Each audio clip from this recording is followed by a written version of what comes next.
चलो लास्ट क्या कंप्लीट किया था बेटा, वो इक्वेशन ना अपना। Good morning sir. मॉर्निंग बेटा। आई थिंक वो रेडियस का इक्वेशन कंप्लीट किया था ना हम लोगों ने। Yes sir.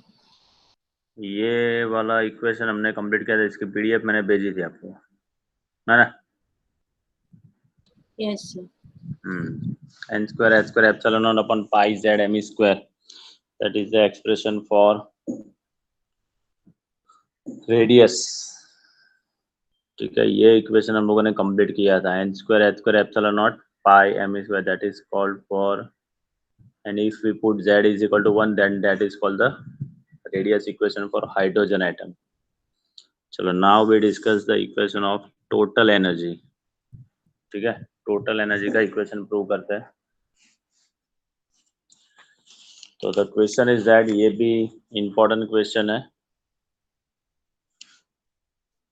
Using the formula for the radius of nth orbit, ये equation n square h square epsilon naught pi z m square, derive an expression for the total energy of electron in nth Bohr orbit।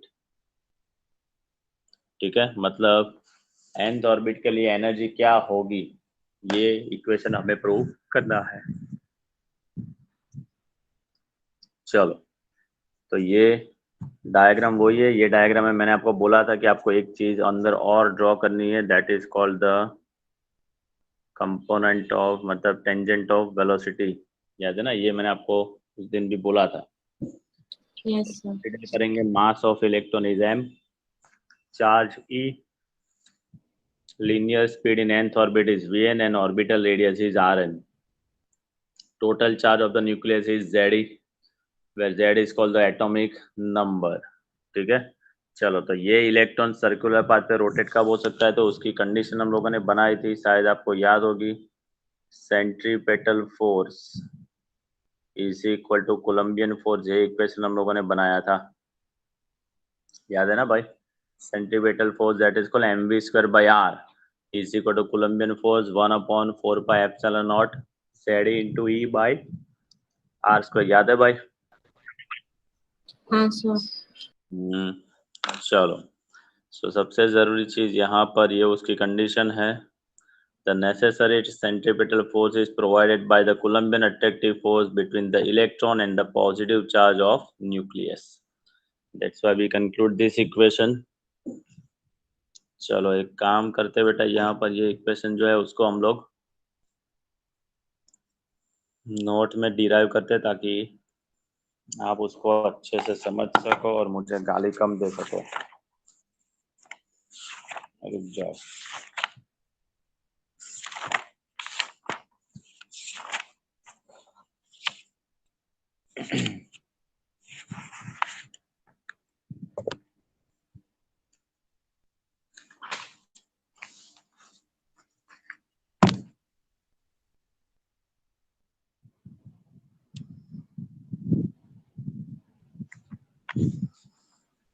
चलो, condition क्या थी हमारे पास,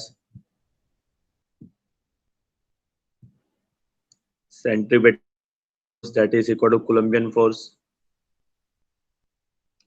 mv square by r nth orbit के लिए। तो यहाँ पर मैं लिखता हूँ mvn square by rn is equal to 1/4 pi epsilon naught, q1 की जगह पर charge of nucleus z, electron का charge e by r square rn square.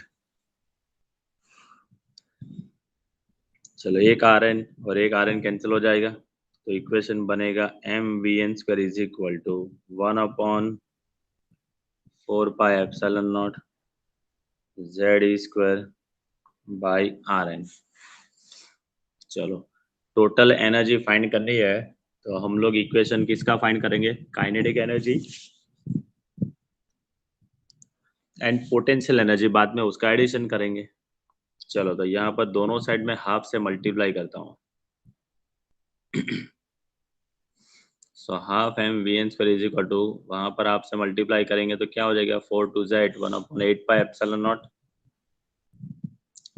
z square by rn। ठीक है, so this is the equation of half mv square, that is called kinetic energy।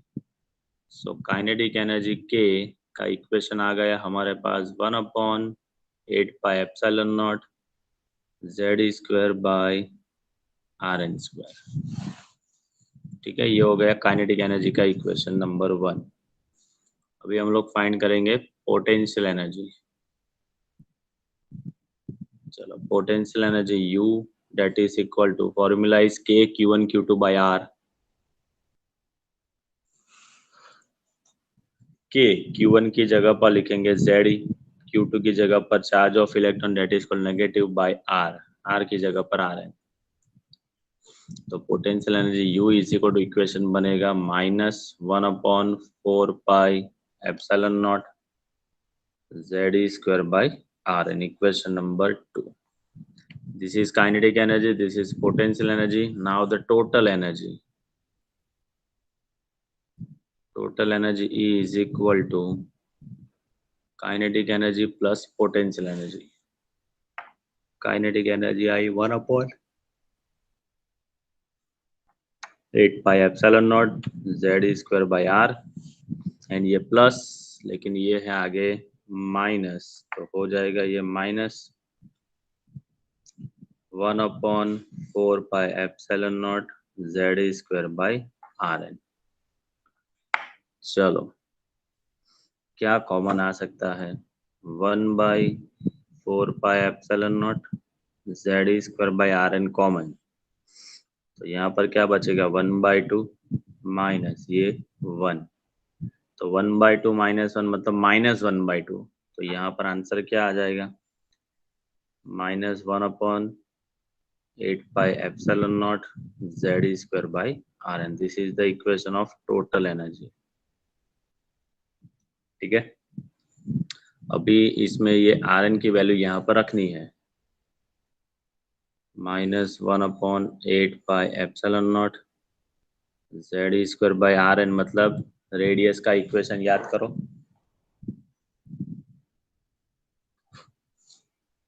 n²h² pi z m²। ठीक है, यहाँ पर ये equation रख दिया, वैल्यू ऑफ Rn का इक्वेशन यहाँ पर रखा। चलो, पाई और पाई तो कैंसिल हो जाएगा, तो E that is equal to, ये सब ऊपर जाएगा तो माइनस, क्या ऊपर जाएगा? ये m ऊपर जाएगा, ये z भी ऊपर जाएगा तो z², ये E² इंटू E² मतलब e⁴ upon 8 ε0 into h² into n²। तो यहाँ पर m that is called mass of electron, E that is called charge of electron, 8 is the constant, epsilon मतलब परमिटिविटी, h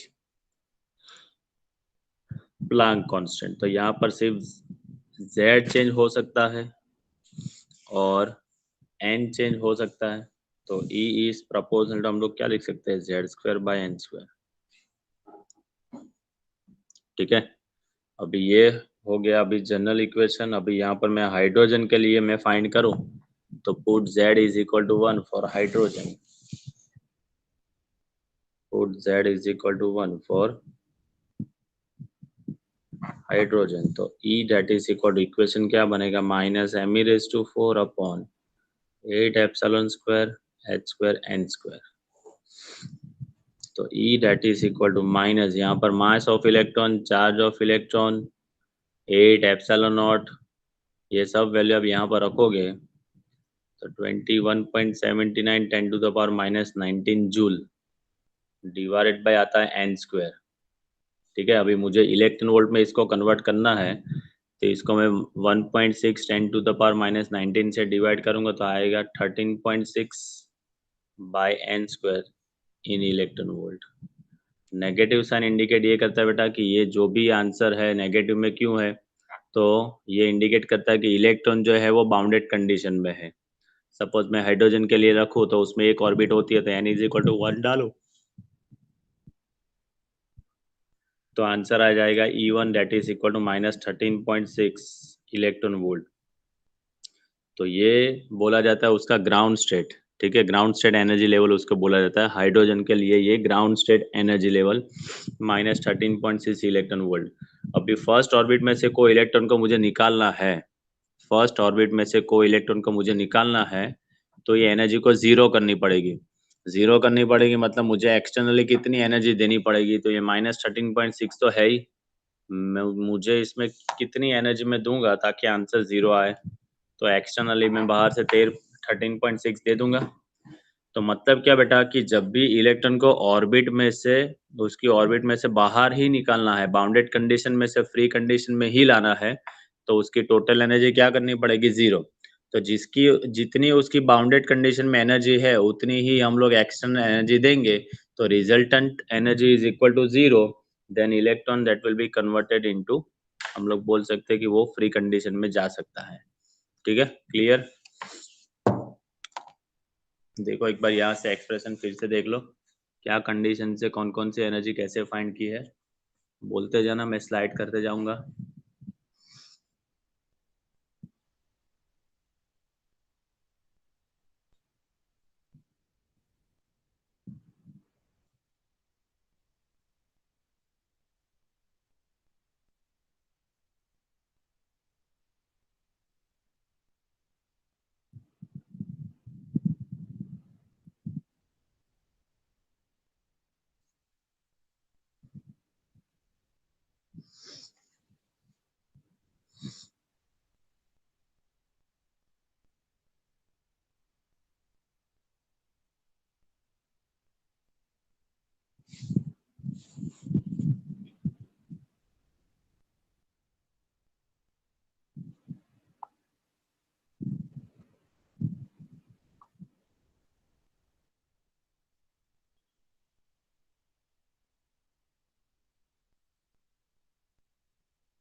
ये सब की वैल्यू रखेंगे हम लोग, ठीक है।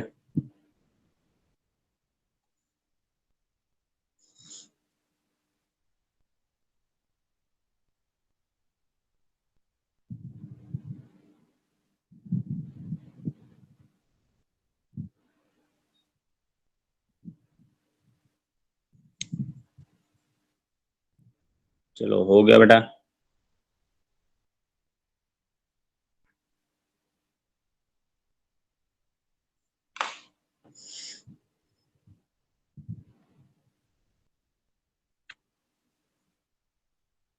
हो गया कि नहीं भाई, कंप्लीट, आगे बढ़े। Yes, sir.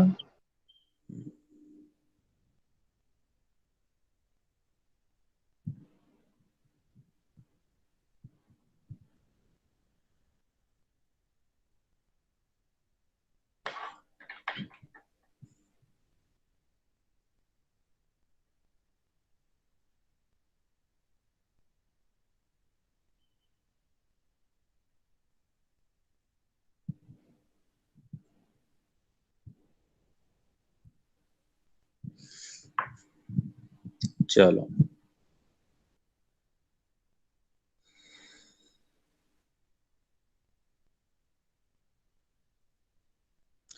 The total energy of electron, ये इक्वेशन अभी हम लोगों ने प्रूव किया, in atom is based on which hypothesis, when is that true. तो सबसे जरूरी चीज तो ये इक्वेशन को प्रूव करने के लिए हमने लिया था कि जो इलेक्ट्रॉन है वो सर्कुलर ऑर्बिट में रोटेट होता है, but under the influence of inverse force the orbits are elliptical shape, like the orbits are the planet around the sun are elliptical. याद है ना, वो हम लोगों ने पढ़ा था कि प्लेनेटरी मॉडल बोर ने बोला था, लेकिन यहाँ पर हम लोगों ने क्या लिया कि सर्कुलर पाथ पे रोटेट होता है। So it was shown by the Sommerfeld that when the restriction of circular orbit is relaxed, these equations continue to hold even for elliptical orbits। मतलब ये दोनों के लिए यूज हो सकता है। कंडीशन इज दैट ऐसा जरूरी नहीं है कि सर्कुलर पाथ के लिए यही है, क्योंकि इलिप्टिकल पाथ जो बनता है वो सर्कुलर में से डिजाइन होके हम लोग बना सकते हैं, इसलिए ऐसा जरूरी नहीं है, ये दोनों के लिए हम लोग यूज कर सकते हैं। ठीक है भाई, चलो यहाँ पर अभी जो हम लोगों को पढ़ना है that is called ground state and ionization energy and excitation energy of hydrogen atom। चलो, टोटल एनर्जी ऑफ इलेक्ट्रॉन का इक्वेशन अभी हम लोगों ने पढ़ा, -mz² e⁻⁴/8n²h²ε0², मतलब -13.6 z² हाइड्रोजन के लिए होता तो z इज इक्वल टू 1 रख देते हम लोग। ठीक है, नेगेटिव साइन जो हम लोगों ने डिस्कस किया indicate that the value of N increases, the negative N decreases, that is the energy increases, that is the energy of electron increases gradually in far orbits of nucleus. मतलब क्या बेटा, जैसे जैसे एन बढ़ता जाएगा, number of orbits बढ़ती जाएगी, तो धीरे धीरे धीरे उसकी एनर्जी लेवल भी क्या होती जाएगी, धीरे धीरे बढ़ती जाएगी। ठीक है, अब एन की जगह पर 2 रखो, एन की जगह पर 3 रखो, तो पहले ये चीज बताओ कि एन की जगह पर 2 रखो तो क्या आंसर आता है, चेक करो। हमारे पास इक्वेशन है -13.6/n²। ठीक है, एन की जगह पर 2 रख के आंसर लाओ, क्या आंसर आता है मुझे बताओ।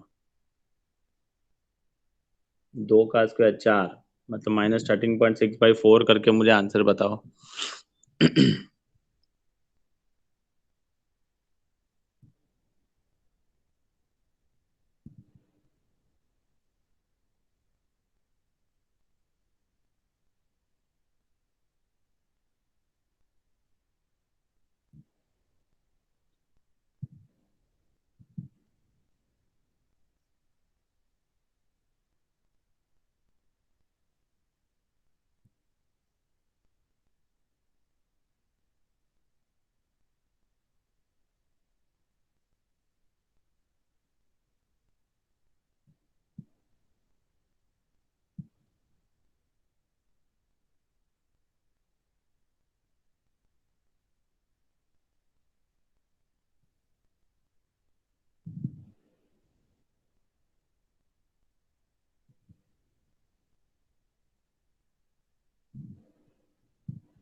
मैं यहाँ पर लिखता हूँ, आप बताओ, बाद में हम लोग आगे बढ़ते हैं बेटा।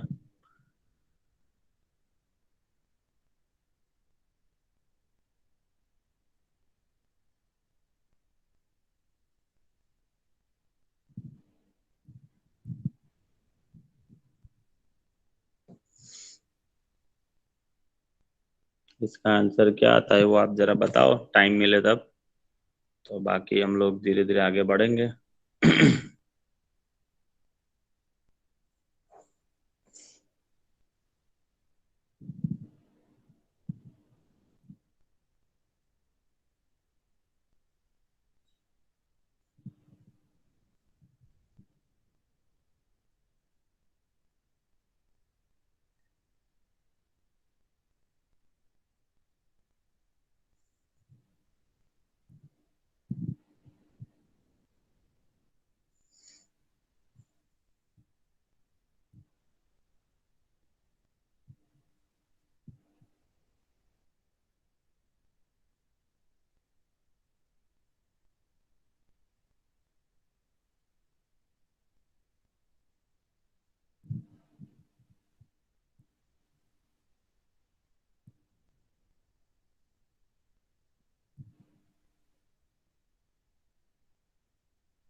-13.6 अपन 2 स्क्वायर का क्या आंसर आता है वो आप बताओ, बाद में आगे बढ़ते हैं बेटा आराम से।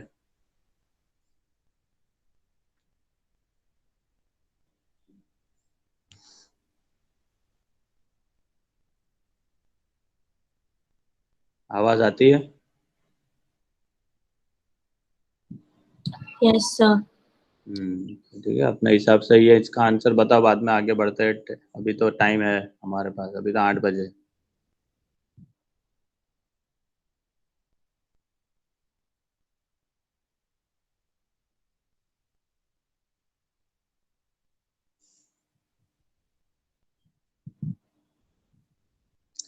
ये इक्वेशन जो स्क्रीन पे लिखा है उसका आंसर आप फाइंड करके मुझे बताओ। What is the answer of -13.6 by 2 square?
So -3.4.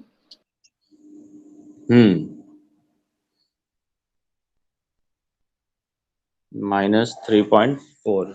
चलो ठीक है, ओके, बस ये आंसर आप देते तो आप लोग आराम से पढ़ते, और क्या। अपने को कहाँ पढ़ाने की जल्दी है। No, sir. चलो, जिसको पढ़ना है वो पढ़े, नहीं पढ़ना है वो बैठे।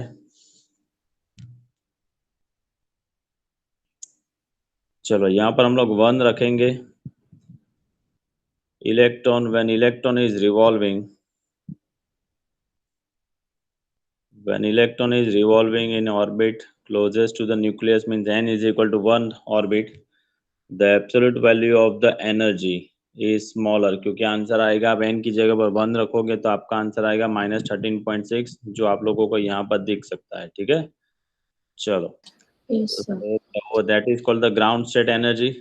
n इज इक्वल टू हम 1 रखोगे तो that is called ground state energy. चलो, तो मतलब इलेक्ट्रॉन को ग्राउंड स्टेट में से आपको बाहर निकालना है, एटम में से बाहर निकालना है, तो उतनी ही एनर्जी आपको क्या देनी पड़ेगी, प्लस। दैट इज कॉल्ड, देखो यहाँ पर उसकी definition, the minimum energy required to free the electron from ground state of hydrogen atom is 13.6 electron volt, is called the ionization energy. Ionize करना मतलब क्या कि इलेक्ट्रॉन को उसकी ऑर्बिट में से बाहर निकाल देना। तो जो ऑर्बिट में है उसके पास एनर्जी कितनी है, -13.6, उतनी ही एनर्जी हम लोग प्लस देंगे, मतलब +13.6, तो इलेक्ट्रॉन एटम में से बाहर चला जाएगा, that is called ionisation energy. तो आयोनाइजेशन एनर्जी मतलब क्या कि इलेक्ट्रॉन को एटम में से बाहर निकाल देने के लिए जो एनर्जी चाहिए, that is called ionisation energy. ठीक है, अभी इलेक्ट्रॉन को स्टेट चेंज करना है। स्टेट चेंज करना मतलब क्या, excitation energy. What is the meaning of excitation? तो मानो कि ये ग्राउंड स्टेट है, मैं यहाँ पर ड्रॉ करता हूँ, ये मानो कि जो इलेक्ट्रॉन है ये n इज इक्वल टू 1 है, ये ग्राउंड स्टेट है। ग्राउंड स्टेट से उसको n is equal to second orbit में जाना है। ये n इज इक्वल टू यहाँ पर 1 है, और ये n इज इक्वल टू उसके पास n इज इक्वल टू 2 है। तो इलेक्ट्रॉन को ट्रांजिशन करना है, 1 से 2 में उसको जाना है। 1 मतलब that is called ground state, इसको हम लोग बोलेंगे ग्राउंड स्टेट एनर्जी। वहां से वो first n is equal to 2 में जाएगा, 3 में जा सकता है, 4 में जा सकता है, onwards. So these are called the excitation state. एक के बाद 2 3 4 5 कितनी भी वैल्यू आप रखोगे तो these are called the excitation energy level. ठीक है, तो आयोनाइजेशन और एक्साइटेशन में क्या डिफरेंस है ये आपको पता होना चाहिए। मैं बता देता हूँ मेरे हिसाब से, आपको ठीक लगे तो जरा समझ लेना। 1 2 3 4 अप टू मान लेते कि इनफाइनाइट है। इनफाइनाइट मतलब बाहर निकल जाना। ये n इज इक्वल टू 1 है, ये n इज इक्वल टू 2 है, n इज इक्वल टू 3 है, n is equal to 4 up to ये n is equal to infinite है। हमारे पास इक्वेशन है -13.6 बाई एन स्क्वायर। चलो n इज इक्वल टू 1 रखोगे तो आंसर आएगा -13.6। 2 रखोगे तो पिनाक ने बताया -3.40। 3 रखोगे तो क्या आंसर आएगा आप बता सकते हो भाई? Yes, sir. तो बताओ अपने टाइम लेके।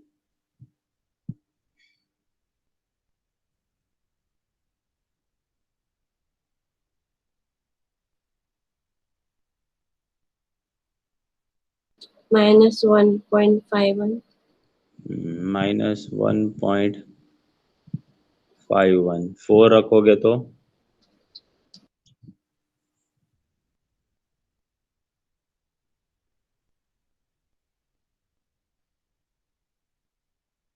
-0.85. -0.85। और इनफाइनाइट रखोगे तो आंसर क्या आ जाएगा? 0। 0 सर। Yes, sir. हाँ सर। 1 से डायरेक्ट वो इनफाइनाइट पे जाएगा। इनफाइनाइट पे जाना मतलब एनर्जी लेवल 0 हो गया, तो this is called the ionization energy. ठीक है, आयोनाइज होना मतलब कोई भी ऑर्बिट में से वो बाहर निकल जाएगा तो उसको हम लोग आयोनाइजेशन बोलेंगे। फर्स्ट ऑर्बिट में से इलेक्ट्रॉन को बाहर निकलना है तो फर्स्ट ऑर्बिट में उसके पास एनर्जी है -13.6, तो इतनी ही एनर्जी हम लोग प्लस देंगे +13.6। This is called the ionization energy for first orbit. Second orbit में से कोई इलेक्ट्रॉन को बाहर जाना है तो सेकंड ऑर्बिट में एनर्जी लेवल है -3.40, माइनस है, इतनी ही एनर्जी हम लोग प्लस देंगे +3.40 देंगे, तो this is called the second orbit ionization energy. Third orbit में से कोई इलेक्ट्रॉन को निकलना है तो थर्ड ऑर्बिट में एनर्जी है -1.51, तो उतनी एनर्जी हम लोग प्लस देंगे तो वो थर्ड ऑर्बिट में से बाहर निकल जाएगा, तो this is called the ionization. अभी एक्साइटेशन मतलब क्या है? एक्साइटेशन मतलब इलेक्ट्रॉन का ट्रांजिशन होना। ट्रांजिशन होना मतलब पहले में से दूसरे ऑर्बिट में जाना, पहले में से तीसरे में जाना, दूसरे में से तीसरे में जाना, ऑनवर्ड, ऐसा कुछ भी हो सकता है। तो सपोज पहले में से उसको दूसरे में जाना है तो आप देख सकते हो पहले में एनर्जी लेवल कितनी है -13.6, दूसरे में जाएगा तब उसके बाद एनर्जी कितनी होगी -3.40, तो -13.6 में से आपको 3.40 बनाना है, तो आप क्या करोगे कुछ बता सकते हो भाई? -13.6 में कुछ ऐड करके आप -3.40 लाओगे तो आपको क्या करना पड़ेगा? तो हम लोगों ने बोर हाइपोथेसिस पढ़े हैं कि जब भी इलेक्ट्रॉन लोअर एनर्जी लेवल से हायर एनर्जी लेवल में जाएगा तब इन टर्म्स ऑफ फोटोन या तो वो एनर्जी फोटोन को रिलीज करेगा या तो फोटोन को एब्जॉर्ब करेगा।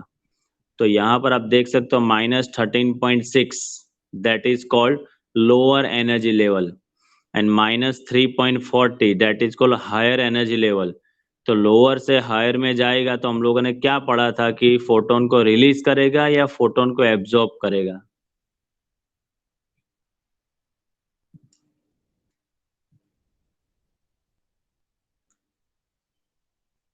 एक बार क्वेश्चन को मैं फिर से रिपीट करता हूँ, हाँ आपको सर।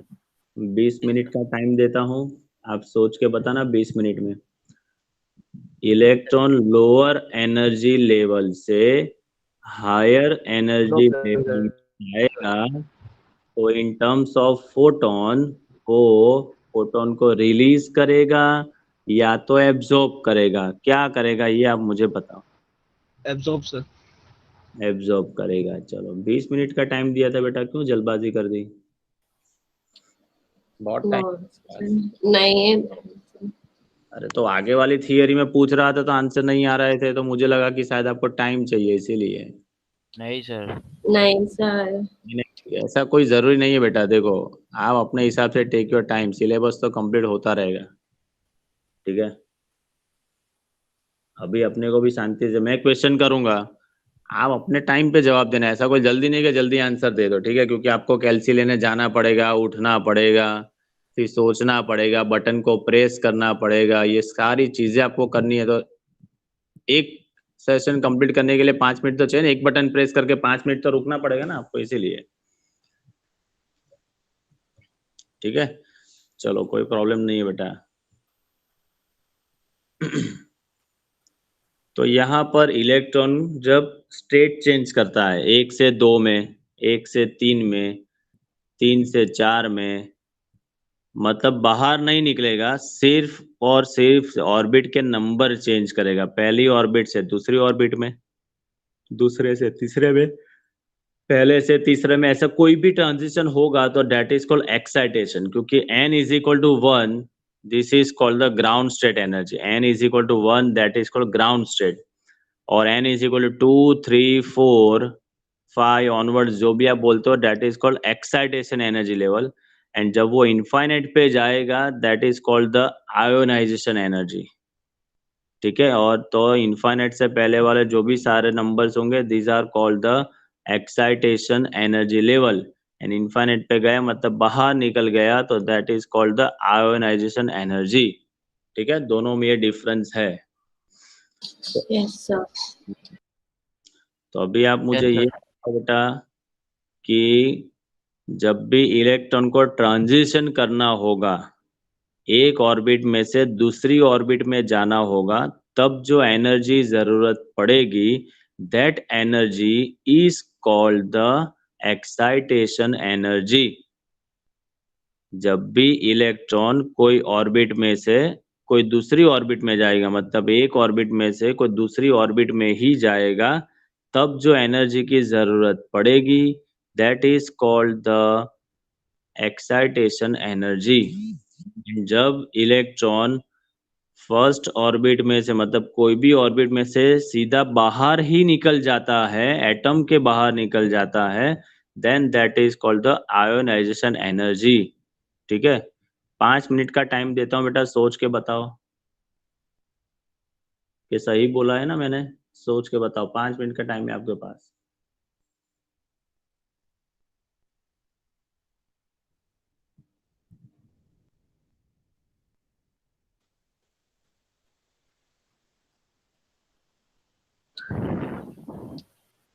हाँ सर।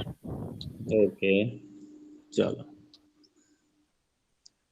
अभी मान लो कि यहाँ पर इलेक्ट्रॉन को पहली ऑर्बिट से दूसरी ऑर्बिट में जाना है, तो कितनी एनर्जी की जरूरत पड़ेगी? तो हम लोग कैसे फाइंड करेंगे? पहली ऑर्बिट से दूसरी ऑर्बिट में जाएगा तो आखिर में गया कौन सी ऑर्बिट में? दूसरी ऑर्बिट में। तो दूसरी ऑर्बिट में एनर्जी लेवल उसका कितना है? -3.40। हाँ सर। माइनस फर्स्ट ऑर्बिट का क्या है एनर्जी लेवल? 13.6 माइनस 13.6। तो ये माइनस माइनस हो जाएगा प्लस, मतलब -3.40 में +13.6 करो और आंसर बताओ। आपके पास 20 मिनट है। 10.2। पक्का? Yes sir, 10.2। तो मतलब क्या हो गया बेटा? 10.2 इलेक्ट्रॉन वोल्ट आपका आंसर आया। तो द मीनिंग इज दैट कि इलेक्ट्रॉन को फर्स्ट ऑर्बिट से सेकंड ऑर्बिट में जाना है, तो उसको एक्सटर्नली हम लोगों को 10.2 इलेक्ट्रॉन वोल्ट एनर्जी देनी पड़ेगी। ठीक है, 10.2 इलेक्ट्रॉन वोल्ट एनर्जी देनी पड़ेगी मतलब इन टर्म्स ऑफ फोटोन वो क्या करेगा, एब्जॉर्ब करेगा। वो क्या करेगा बेटा, एब्जॉर्ब करेगा। तो जब भी इलेक्ट्रॉन हायर लेवल से लोअर लेवल में आता है तो एनर्जी रिलीज करता है in terms of photon, and जब भी लोअर से हायर में जाता है तो एनर्जी एब्जॉर्ब करता है इन टर्म्स ऑफ फोटोन। तो यहाँ पर -13.6 से 3.40 में जाना है तो मतलब एनर्जी लेवल बढ़ी, एनर्जी लेवल उसकी बढ़ती है तो हम लोगों को एनर्जी देनी पड़ती है। एनर्जी देनी पड़ी मतलब वो फोटोन का क्या करेगा, एब्जॉर्प्शन करेगा। और उससे उल्टा सपोज 2 से 1 में आता है वो, 2 से 1 में, तो हायर में से लोअर में आएगा तो इन टर्म्स ऑफ फोटोन वो एनर्जी क्या करेगा, रिलीज कर देगा वो। ठीक है, तो चलो अभी यहाँ पर मुझे बताओ, ये मैं यहाँ पर सब में निकाल देता हूँ। ये जो डायग्राम आपको दिख रहा है अभी, हाँ सर। ये n is equal to 1 that is called ground state है। ठीक है, हाँ फिर sir. n is equal to 2 3 4 up to infinite से पहले वाला एक्साइटेड स्टेट। मानो कि इलेक्ट्रॉन को पहली ऑर्बिट से चौथी ऑर्बिट में जाना है तो उसको हम लोग क्या बोलेंगे, आयोनाइजेशन बोलेंगे या एक्साइटेशन बोलेंगे? Excitation. Excitation. Excitation. Excitation. Excitation बोलेंगे, सही है। तो पहली ऑर्बिट से चौथी ऑर्बिट में जाना है तो हम लोगों को कितनी एनर्जी एक्सटर्नली देनी पड़ेगी? तो क्या करोगे, चौथी एनर्जी का वैल्यू माइनस फर्स्ट एनर्जी की वैल्यू, और जो आएगा वो डिफरेंस आप निकालो।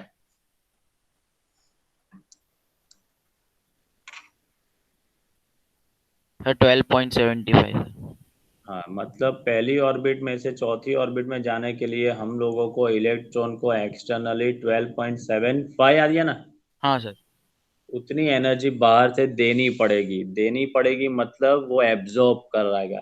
ठीक है, अभी मानो कि भाई दूसरे में से उसको चौथे में जाना है, दूसरे में से चौथे में जाना है तो कितनी एनर्जी चाहिए?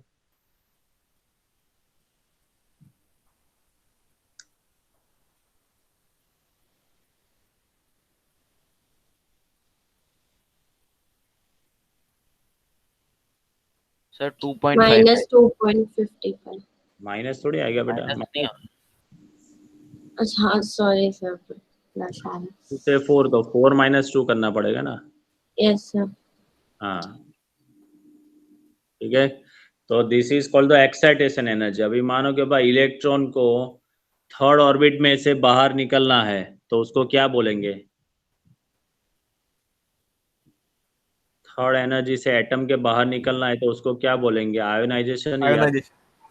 एक्साइटेशन, क्या बोलेंगे? आयोनाइजेशन। आयोनाइजेशन। कितनी एनर्जी चाहिए थर्ड ऑर्बिट में से निकलना है तो?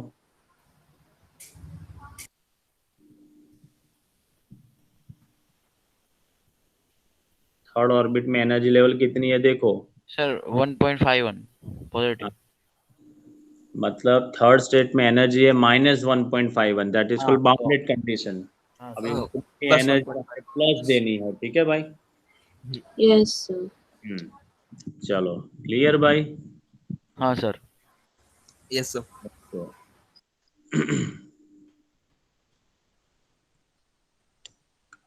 चलो अभी मान लेते हैं कि इलेक्ट्रॉन जब भी एक एक्साइटेशन स्टेट में जाता है तो जो फोटोन रिलीज होता है उसकी एनर्जी लेवल से हम लोगों को वेवलेंथ फाइंड करनी है तो कैसे फाइंड करेंगे? वेवलेंथ फाइंड करनी है तो कैसे फाइंड करेंगे, तो समझो। मैं प्रैक्टिकली आपको समझाता हूँ।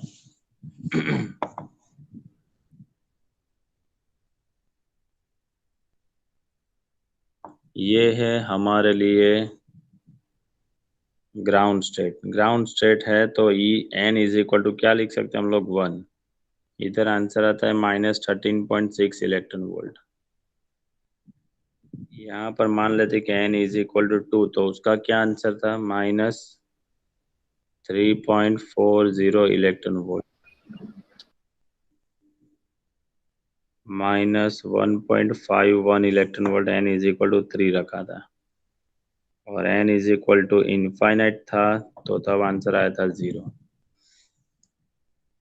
अभी मान लेते हैं कि electron n is equal to 3 से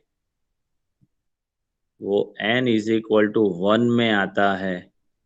तो पहले तो ये बताओ, लोअर एनर्जी लेवल से हायर में आता है या हायर से लोअर में आता है?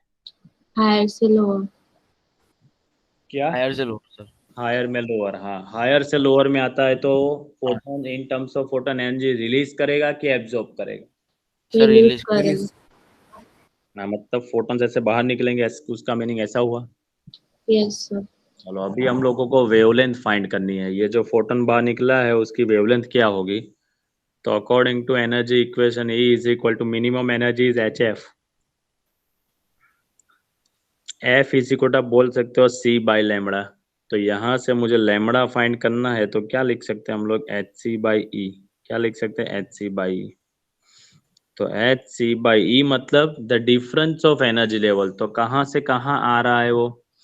-1.51 से वो -13.6 में आता है। तो दोनों का डिफरेंस करो भाई, चलो।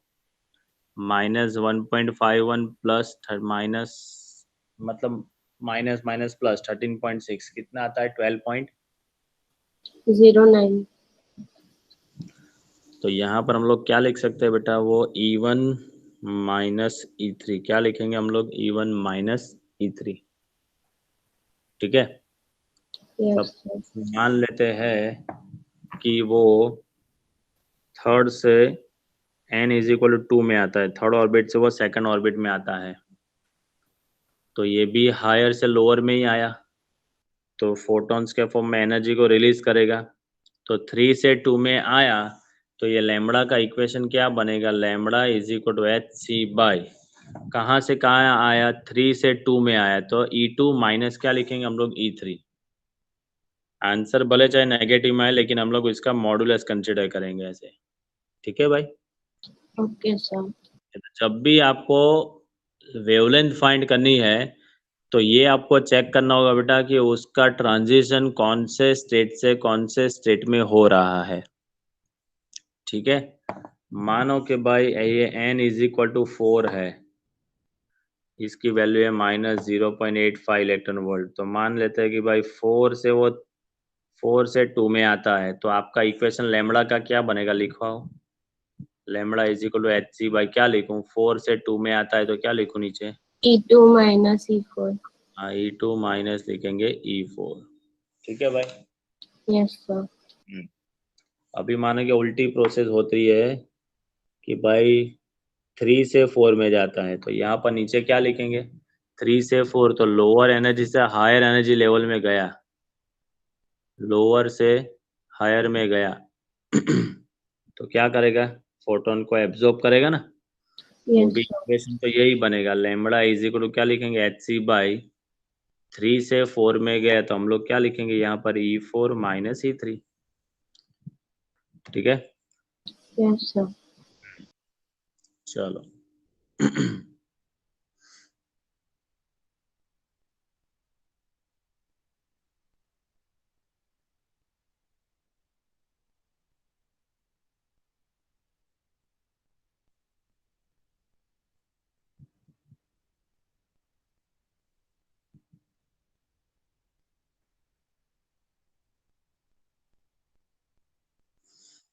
obtain the equation of frequency.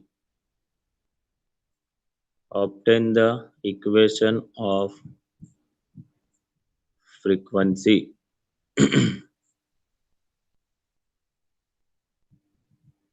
of radiation and wave number when electron make transit from the higher energy state to the lower energy state in hydrogen atom. मतलब इलेक्ट्रॉन हायर से लोअर लेवल में जब आता है, तो जो photon release होता है उसकी फ्रीक्वेंसी कितनी होगी, ये हमें फाइंड करनी है। एंड वेव नंबर मतलब 1 by wavelength, that is called the wave number. 1 by wavelength, that is called the wave number. ये हमें फाइंड करना है। चलो तो बेसिकली इलेक्ट्रॉन का बेसिक इक्वेशन हम लोगों ने पढ़ा है, जो -13.6/n² है, वो कहाँ से लाए थे हम लोग? तो वो इक्वेशन लाए थे हम लोग -me⁴ अपॉन 8ε² h²l²। याद है भाई आपको ये? Yes, कि sir. नहीं याद है? कौन से इक्वेशन की मैं बात कर रहा हूँ? ये वाले इक्वेशन की। हाँ उस, सर, याद है. उसमें सिर्फ n की जगह पर ni लिखा है और नीचे जो लिखा है n की जगह पर nf लिख दिया है। NF. इतना खाली फर्क, क्योंकि दो स्टेट है तो दोनों स्टेट को अलग अलग नाम से इंडिकेट किया है।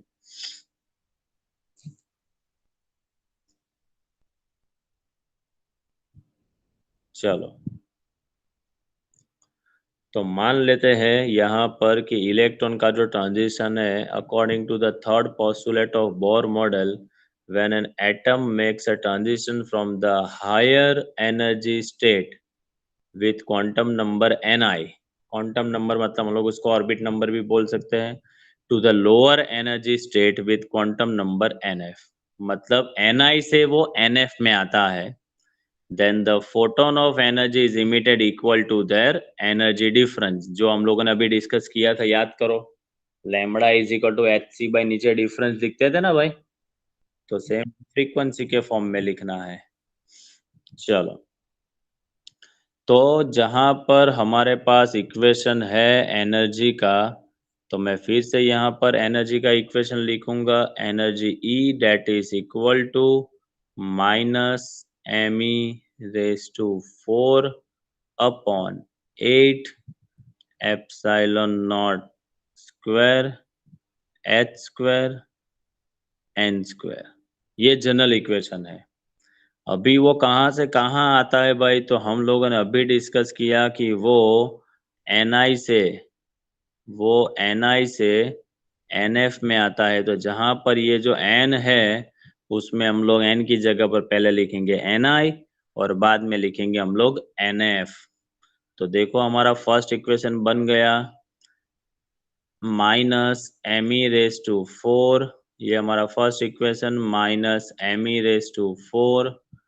Upon 8 epsilon naught square h² ni² and nf लिखा तो -me⁴ upon 8 epsilon naught square h² into nk²।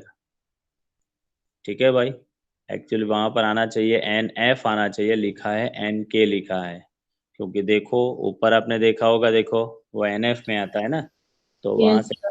Miss print है, वो nf ही है, ऐसा सोचो।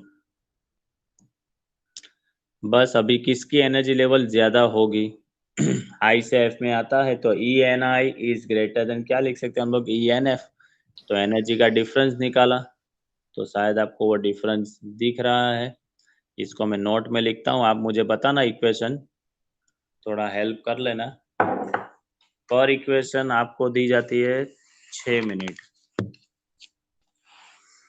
चलो, हमारे पास एनर्जी का बेसिक इक्वेशन है -me⁴ upon 8 epsilon square h² n²। उसमें हम लोग लिखेंगे ei, हम लोग i लिखते हैं इनिशियल, तो -me⁴ upon 8 epsilon square h² into ये हो जाएगा ni²। And final energy level EF is equal to -me⁴ upon 8 epsilon square h² into nf²। Equation number 2। चलो, I से F में आता है तो here EI is greater than EF, तो हम लोग एनर्जी का डिफरेंस क्या लिख सकते हैं हम लोग, EI माइनस EF। EI की जगह पर लिखेंगे -me⁴ upon 8 epsilon square h² ni²। ये माइनस और ये माइनस हो जाएगा बीच में plus, me⁴ upon 8 epsilon square h² into nf²। चलो, क्या कॉमन आ सकता है? तो मैं यहाँ पर me⁴ upon 8 epsilon square h square को कॉमन निकाला तो यहाँ पर बचेगा -1/ni² प्लस 1/nf²। तो इसको हम लोग लिखेंगे इस तरह से me⁴ upon 8 epsilon square h square 1/nf² minus 1/ni²। ये आ गया इक्वेशन EI माइनस EF का। चलो इसको हम लोग इंडिकेट करते हैं, E से इंडिकेट करते हैं। अभी E इज इक्वल टू हमारे पास इक्वेशन क्या है, E is equal to HF। ये E is equal to equation क्या है, HF। तो HF is equal to me⁴/8 epsilon square h square 1/nf² minus 1/ni²। मुझे फ्रीक्वेंसी फाइंड करनी है तो H नीचे आ जाएगा, तो F is equal to me⁴/8 epsilon square h square 1/nf² minus 1/ni²। ठीक है, ये हो गया इक्वेशन ऑफ फ्रीक्वेंसी। अभी मुझे वेव नंबर फाइंड करना है। वेव नंबर मतलब 1/λ। तो we know that c is equal to f lambda, ये इक्वेशन है, c is equal to f lambda. तो यहाँ पर लैम्बडा इज इक्वल टू क्या हो जाएगा भाई, lambda is equal to f/c, है ना। C/F. Yes, sir. चलो C/F. तो 1/λ क्या लिख सकते हैं, FC. हाँ sir. f/c लिख सकते हैं ऐसा। Yes, sir. तो मुझे वेव नंबर 1/λ फाइंड करना है। तो 1/λ इज इक्वल टू ये f का ये इक्वेशन लिखूं और डिवाइड Yes, sir. c है तो ये इक्वेशन क्या बनेगा, me⁴/8 एप्सिलॉन स्क्वायर, यहाँ पर h नीचे आएगा तो h³ होगा। हाँ भाई देखो ये h² तो है, ये h नीचे आ जाएगा तो h³। तो 8 एप्सिलॉन स्क्वायर c रहेगा ना, ये c नीचे आ Yes, sir. CH³ 1/ni², sorry 1/nf² minus 1/ni²। This is called the value of Rydberg constant. This is also constant mass of electron, charge of electron, epsilon naught permittivity, C constant, H constant। तो ये equation can be written as wave number 1/λ is equal to, that can be written as R। ये जो है ना ये value, this is called R। R 1/nf² minus 1/ni²। This is the equation of wave number. Yes, sir. ठीक है, तो ये equation आपको पूछे वेव नंबर का, तो भी आपको फ्रीक्वेंसी का तो फाइंड करना ही पड़ेगा, क्योंकि फ्रीक्वेंसी के ऊपर से आपको वेव नंबर मिलेगा, इसलिए। ठीक है, Okay, sir. चलो इसमें देख लो एक बार, कुछ पूछना है तो this is the general equation. I state में एनर्जी लेवल, फाइनल स्टेट में energy level, EI is greater than EF है, तो दोनों का एनर्जी लेवल का डिफरेंस निकाला हम लोगों ने, ये वैल्यू रख दी।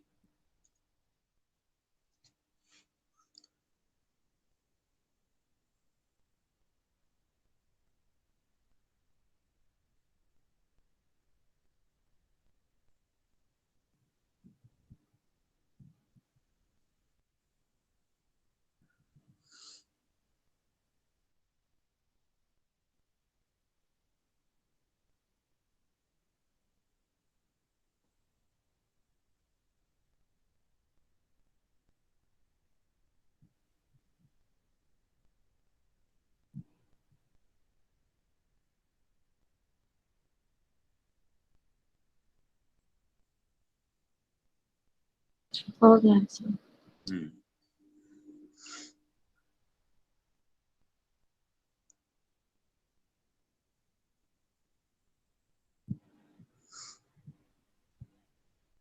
चलो this is called Rydberg constant.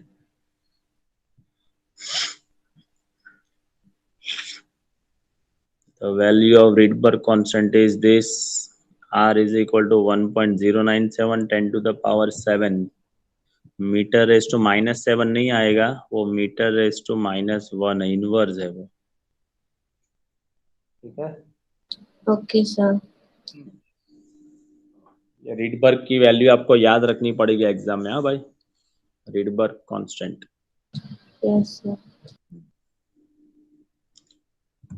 चलो, explain the drying of line spectra diagram of the transition between the energy level in atoms. तो शायद आपको याद होगा लाइमन, बामर, पास्टन, ब्रैकेट, फंड, याद है ना भाई? तो Yes, sir. Yes, sir. Lyman series में अल्फा, बीटा, गैमा मुझे फाइंड करना है, तो कैसे मुझे मिल सकता है? चलो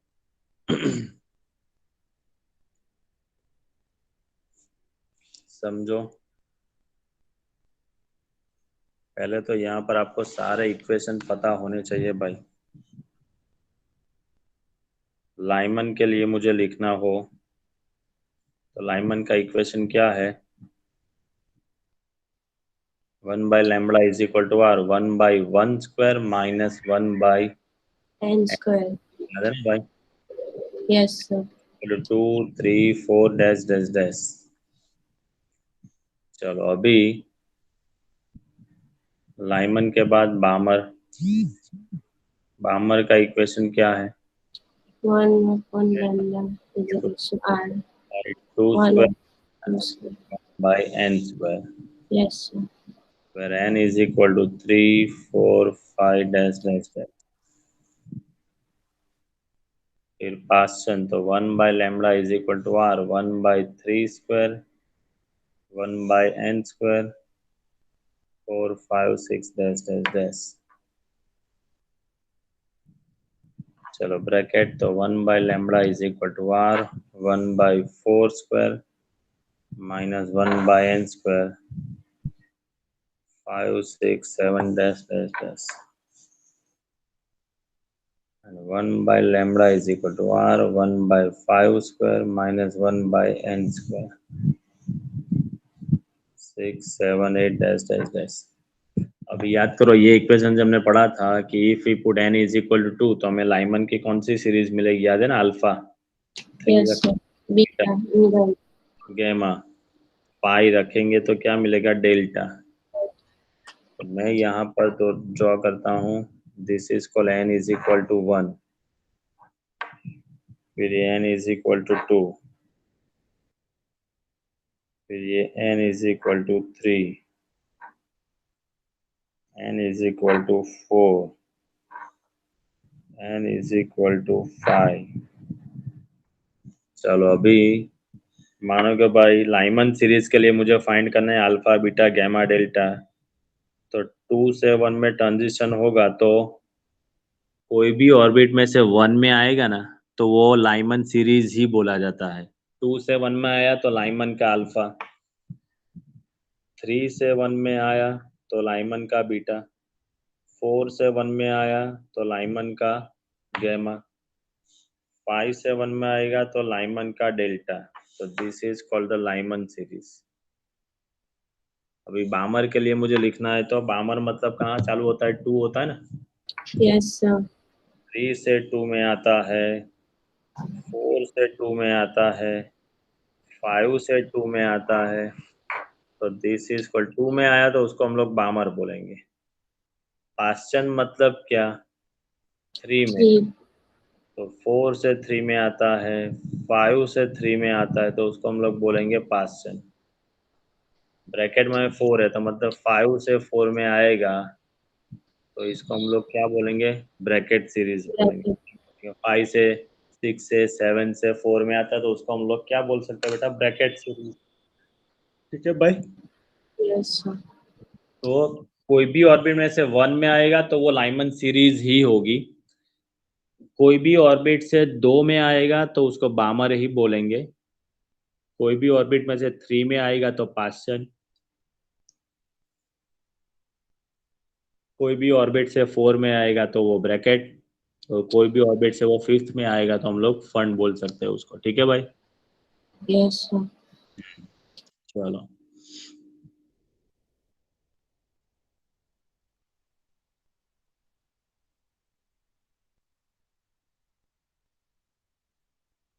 देखो यहाँ पर डायग्राम्स है। कोई भी ऑर्बिट से वो 1 में आया है तो ग्राउंड स्टेट में आता है तो उसको लाइमन सीरीज बोला जाता है। फिर 2 में आता है तो उसको बोला गया है बामर। 3 में आया तो पास्चन। 4 में आया तो ब्रैकेट, ठीक है भाई। चलो Yes, sir. देखो, कोई भी ऑर्बिट से 1 में आता है तो आपको दिखेगा यहाँ से डायग्राम से देखो क्या बोला जाता है, लाइमन सीरीज। कोई भी ऑर्बिट से 2 में आता है तो बामर सीरीज, 3 में आता है तो पास्चन, 4 में आता है तो ब्रैकेट और 5 में आता है तो फंड सीरीज, ठीक है। Yes, sir. हम्म। चलो explain the emission lines and absorption line. Emission मतलब बाहर निकलना, एब्जॉर्प्शन मतलब हम लोगों को पता ही है कि जब भी इलेक्ट्रॉन कौन से स्टेट से कौन से स्टेट में जाएगा तब एब्जॉर्प्शन होता है फोटॉन्स का। इमिशन कब होता Lower से higher level. है? हाँ, लोअर से हायर में जाएगा तब एब्जॉर्प्शन होता है, ठीक है। तो यहाँ Yes, sir. की वही चीज है। देख सकते हो आप, when an electron in an atom transits from higher energy state to lower energy state, then both the state they produce the light or photon with corresponding energy difference which produce the colored bright lines. मतलब these colored lines get a spectrum of wavelength of frequency that are sorted according to the pattern, and these lines of spectrum obtained in the wave is called the emission lines. emission मतलब क्या कि आपको spectrum जैसा line मिलेगा। इसकी comparison हम लोग zebra crossing के साथ कर सकते हैं। जेब्रा क्रॉसिंग आपने देखा होगा, देखा है भाई Yes, जेब्रा sir. क्रॉसिंग कैसा आता Yes, है? एक वाइट पट्टा फिर बाद में ब्लैक, वाइट ब्लैक ऐसा आता है भाई। yes, sir. तो वाइट जो स्ट्रिप आती है that is called the emission, and जो ब्लैक आती है डेट इज कॉल्ड एब्जॉर्प्शन। जब भी एनर्जी वो एब्जॉर्ब करता है तब आपको वो टाइम पे काला काला दिखेगा, एंड जब काला पार्ट दिखता है that is called absorption portion, ठीक है। तो यहाँ पर when an electron in an atom transits from lower energy state to higher energy state, so the electron absorb the photon having the same energy difference between the two state, and this process is called the absorption. तो emission line कब मिलती है? जब higher to lower आती है। और absorption line कब मिलती है बेटा? जब लोअर टू हायर में जाता है, ठीक है। तो Yes, sir. एब्जॉर्प्शन में आपको वहां पर स्पेक्ट्रम लाइन दिखेगी नहीं, और इमिशन में वहां पर आपको स्पेक्ट्रम लाइन दिखेगी, इतना खाली डिफरेंस है, ठीक है। इमिशन में स्पेक्ट्रम लाइन दिखेगी मतलब आपको कलर स्ट्रिप दिखेंगे, एब्जॉर्प्शन में आपको कलर स्ट्रिप दिखने वाले नहीं है, ठीक है भाई। Yes, sir.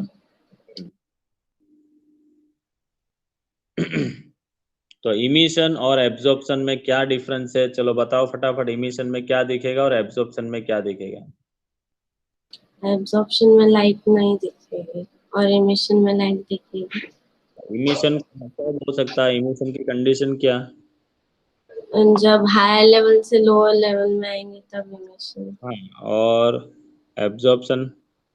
लोअर लेवल से हायर लेवल में जाएंगे अच्छा। तो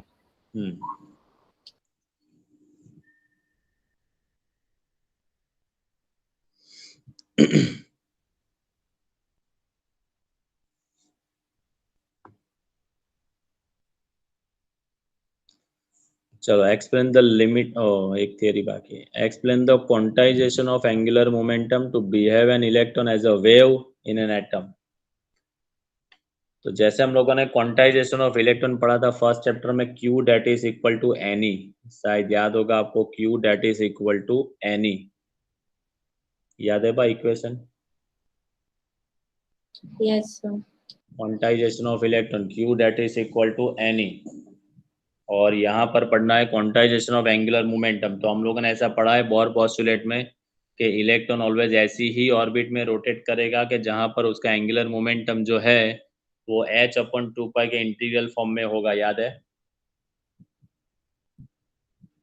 जब हम लोगों ने मॉर्निंग स्लॉट में जब लेक्चर लिया था तब बोर पोस्टुलेट नंबर 2, इलेक्ट्रॉन ऐसे ही ऑर्बिट में रोटेट करेगा कि जहां पर उसका एंगुलर मोमेंटम h/2 के इंटीग्रल फॉर्म में हो, ऐसा हम लोगों ने पढ़ा था।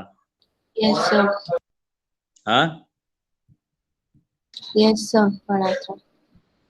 हाँ, तो वो चीजें जो है वो इन टर्म्स ऑफ हाइपोथेसिस थी, मतलब हम लोगों ने एक्सेप्ट किया था। अभी वो ही उसका प्रूफ देगा de Broglie. The scientist name is Louis de Broglie. चलो समझो, अभी 2 थियरी बाकी है चैप्टर में। To introduce the atomic model, Bohr in his second hypothesis and said that angular momentum of the electron orbiting around the nucleus is quantized। हम लोगों ने एक इक्वेशन पढ़ा था, शायद आपको याद ही है, NH/2 याद है कुछ ऐसा? H यस सर, का क्वांटाइज करना मतलब आगे लिखा था हम लोगों ने n, where n is called integer number 1 2 3 4 5 6 onwards. ठीक है, चलो। Louis de Broglie explained this in 1923. According to de Broglie hypothesis, material particles have a wave nature। मतलब इलेक्ट्रॉन है और जब भी अपनी ऑर्बिट में रोटेट होता है तो वो वेव नेचर के फॉर्म में होता है। एंड वेव नेचर के फॉर्म में कोई भी पार्टिकल हो तो वो ऑलवेज क्या करता है, एनर्जी को रिलीज भी करता है इन टर्म्स ऑफ फोटोन। चलो, Bohr proposed that the electron in a circular orbit should be a matter wave। आप लोगों ने कोई भी पार्टिकल होगा इलेक्ट्रॉन का तो उसमें उसके ड्यूअल नेचर होता है। ड्यूअल नेचर मतलब क्या, वेव नेचर भी होता है और पार्टिकल नेचर भी होता है। समझो एक एग्जांपल, मान लो बेटा आपके पास वो बच्चों का खेलने वाला लेसर आप लोगों ने देखा होगा। यस सर, हाँ, तो जब भी आप लेजर का बटन आप ऑन करते हो, मतलब प्रेस करते हो, और कोई भी सरफेस के ऊपर आप वो लेजर गिराते हो, तो शायद आपने देखा होगा जहां पर वो स्पॉट दिखता है वहां पर आपको एक ब्राइट स्पॉट दिखेगा। मानो कि आप दीवार पे आपने लेजर को दीवार के ऊपर उसका बीम आप गिराते हो तो दीवार के ऊपर आपको एक ब्राइट स्पॉट दिखेगा। ठीक है, यस सर, वहाँ पर ब्राइट स्पॉट दिखता है, that is called this particle nature. और जहां से उसके रेज निकलते हैं तो शायद आपने देखा होगा कि बीच में आपको रेज का पाथ आपको दिखेगा। ये पाथ आप लोग देख सकते हो अपनी वो डीजे में कैसी वो स्पॉट लाइट आती है ना, बड़ी बड़ी पाम लाइट के क्या बोलते हैं उसका, पाल लाइट। डीजे में जो लाइट आती है बड़ी बड़ी ग्रीन शेड, तो वो हाँ आपको सर। green का पाथ पूरा आपको दिखता है कैसे वो आता है, ग्रीन शेड व्हाइट शेड वो सब लाइट का, यस सर, तो आपको पाथ दिख हाँ इज हाँ कॉल्ड इज वेव नेचर। उसको आप क्या बोलोगे, उसका वेव नेचर आप बोलोगे। तो बोर ने ऐसा बोला था कि इलेक्ट्रॉन इन सर्कुलर ऑर्बिट में जब भी होता है तो उसका वो मैटर वेव मतलब उसका वेव नेचर होता है।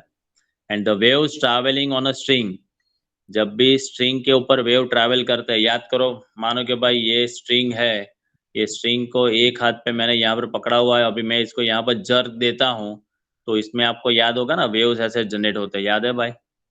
स्ट्रिंग हम लोगों ने पढ़ा था वेव्स चैप्टर में कि स्ट्रिंग का एक एंड आपके हैंड में है और दूसरा एंड जो है वो दीवार पे जड़ा हुआ है। आप हाथ से जर्क देते हो तो वेव्स जनरेट होते हैं, शायद आपने देखा होगा। Yes, sir. तो when a string is plucked, a vast number of waves are excited and only those waves survive in which have nodes at the end। याद करो nodes and anti nodes, याद करो हम लोगों ने पढ़ा था। मैं बताता हूँ क्या है। स्टेशनरी वेव्स में यहाँ से वो ऐसा वेव्स जनरेट होता है तो this is called the nodes, yes sir, और this is called the anti nodes. जहाँ पर मैक्सिमम एम्पलीट्यूड एंटी नोड्स, जहाँ पर amplitude zero is called nodes. ये हम लोगों ने, यस, तो this is called the types of stationary wave. Stationary wave पूरा एक कंप्लीट करता है, उसकी जर्नी जब कंप्लीट करता है लाइक दिस, ऐसे यहाँ से वो गया और वापिस आया, तो ये जो डिस्टेंस उसने कवर किया that distance is called is wavelength number. इसको हम लोग क्या बोलेंगे, उसका वेवलेंथ जितना डिस्टेंस कवर हुआ। वैसे देखा जाए तो ट्रांसवर्स वेव्स में जो वेवलेंथ होती है वो कैसी होती है बेटा, याद करो, this is called the wavelength. यहाँ से यहाँ तक का जो डिस्टेंस है that is called its wavelength, ठीक है। लेकिन स्टेशनरी वेव्स में क्या होता है बेटा, यहाँ से ये स्ट्रिंग है, यहाँ से और यहाँ से, ये this is called its wavelength. या तो आप ऐसा भी बता सकते हो, मैं यहाँ पर वापस ड्रॉ करता हूँ, यहाँ से एक और यहाँ से ये थे दो, तो इसमें क्या होगा, ये टू वेवलेंथ बोल सकते हैं आप। कितनी वेवलेंथ, टू वेवलेंथ, ठीक है। Yes, तो sir. ये यहाँ पर एक दो और ऐसा आता है, तो यहाँ पर this is called three wavelength, three lambda आप बता सकते हो। वैसे एन बनते हैं तो आप क्या बोल सकते हो बेटा, एन लैम्बडा बोल सकते हो आप, ठीक है। Yes, sir. चलो, तो लुइस डी ब्रोगली ने ऐसा बताया था कि जब भी इलेक्ट्रॉन nth ऑर्बिट में रोटेट करता है तो एक रोटेशन जब कंप्लीट करता है तो कितना डिस्टेंस कवर करता है, 2πr जितना डिस्टेंस। ये इलेक्ट्रॉन न्यूक्लियस के अराउंड एक रोटेशन कंप्लीट करता है, तो एक रोटेशन कंप्लीट करना तो कितना डिस्टेंस कवर किया, तो उतना सरकमफेरेंस जितना डिस्टेंस कवर किया 2πr, है ना। Yes, sir. चलो अभी देखो डायग्राम में, मान लेते हैं कि इसको हम लोग स्ट्रिंग के साथ कंपेयर करते हैं, तो इलेक्ट्रॉन जब भी सर्कुलर पाथ पे रोटेट करता है तो वो कुछ ना कुछ डिस्टेंस कवर करता है। If the pattern is stationary wave, then आप देख सकते हो कि कितने यहाँ पर कितने लैम्बडा बनते हैं। यहाँ पर देखो, ये पूरा बनेगा, ये एक, ये दो, ये तीन और ये चार, हो सकता है ऐसा। चलो Yes, sir. मैं यहाँ पर ड्रॉ करता हूँ, ये सर्कल मैंने बनाया, बराबर बनाता हूँ वापिस। चलो यहाँ से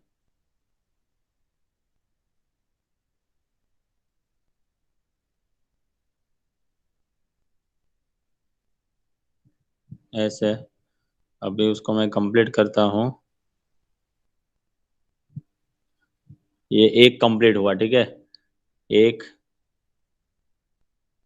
ये दो, ये तीन और ये चार। यहाँ से लेके यहाँ तक का डिस्टेंस क्या बोल सकते हैं, लैम्बडा, एक लैम्बडा। यहाँ Yes, sir. से ये दूसरा लैम्बडा, ये बोल सकते हो आप तीसरा लैम्बडा, और ये हो जाएगा चौथा लैम्बडा, मतलब 4 लैम्बडा बन सकता है ना। Yes, sir. ये समझने के लिए 4 बना, ऐसा जरूरी नहीं कि 4 ही बनेगा, n बनेगा तो that distance that is called, क्या बोल सकते हो आप, n लैम्बडा। तो आप देख सकते हो यहाँ पर इक्वेशन आपको दिखेगा बेटा, 2πrn that is equal to n lambda, मिला भाई। चलो okay, figure shows that the standing waves located in a circular orbit for 4 wavelength, here n is equal to 4। चलो हमारे पास जो इक्वेशन है, ये इक्वेशन आया 2πr that is equal to n lambda, ये इक्वेशन आया n lambda, 2πr that is equal to n lambda. According to the Louis de Broglie hypothesis, lambda is equal to, आप लिख सकते हो h/p। लुइस डी ब्रोगली ने कोई भी material particle wave जो होगा उसकी वेवलेंथ का ये इक्वेशन बनाया था, वो आप ड्यूअल नेचर चैप्टर में पढ़ोगे। Lambda that is equal to h/p, p is called the momentum, p is called the momentum. तो ये इक्वेशन आपका क्या बनेगा, 2πr that is equal to nh/p की जगह पर आप लिख सकते हो mv, p is equal to आप लिख सकते हो mv। चलो अभी ये mv को मैं ऊपर ले जाऊंगा और ये 2π को यहाँ पर नीचे लिखूंगा, तो ये इक्वेशन आपका क्या बन सकता है भाई, मैं MV. यहाँ पर nh/2π आ जाएगा और ऊपर चला जाएगा mvr बनेगा, ठीक है भाई। Yes, sir. mvr is called angular momentum, mvr is called angular momentum. तो एंगुलर मोमेंटम आपका बन गया L that is equal to NH/2 पाई। आ गया भाई। हम लोगों ने बोर में क्या पढ़ा था कि इलेक्ट्रॉन ऐसी ही ऑर्बिट में रोटेट करता है कि जहां पर उसका एंगुलर मोमेंटम H/2 पाई के इंटीग्रल फॉर्म में हो। तो ये वो पोस्टुलेट था, मतलब हम लोगों को एक्सेप्ट करना था। लुईस डी ब्रोगली ने उसका प्रूफ दिया कि नहीं भाई बोर तूने जो बताया वो सही ही है। जब भी इलेक्ट्रॉन सर्कुलर ऑर्बिट में रोटेट करता है उसको हम लोग वेव फॉर्म के नजरिए से देखेंगे तो वो सही है कि क्वांटाइजेशन होता ही है उसका। ठीक है, Yes, sir.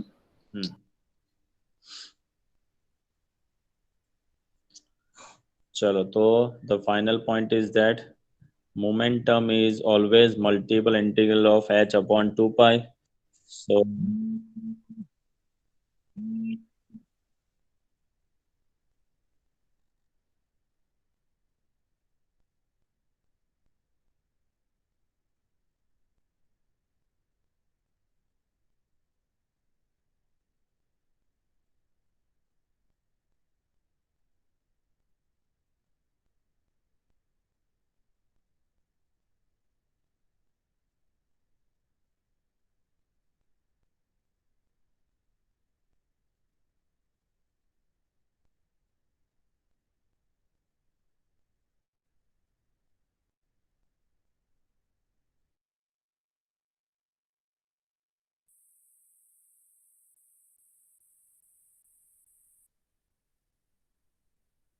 Call answer, sorry.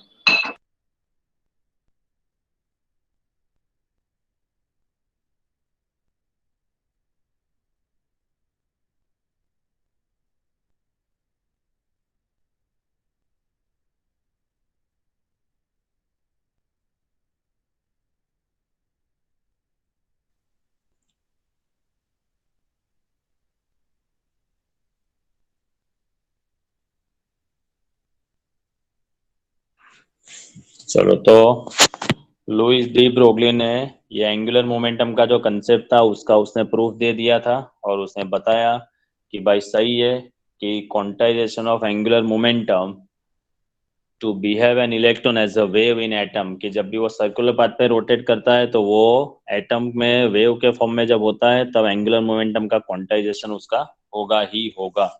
ठीक है, चलो तो अभी एक थियरी बाकी है वो हम लोग कल कंप्लीट करेंगे और कल सम्स करेंगे।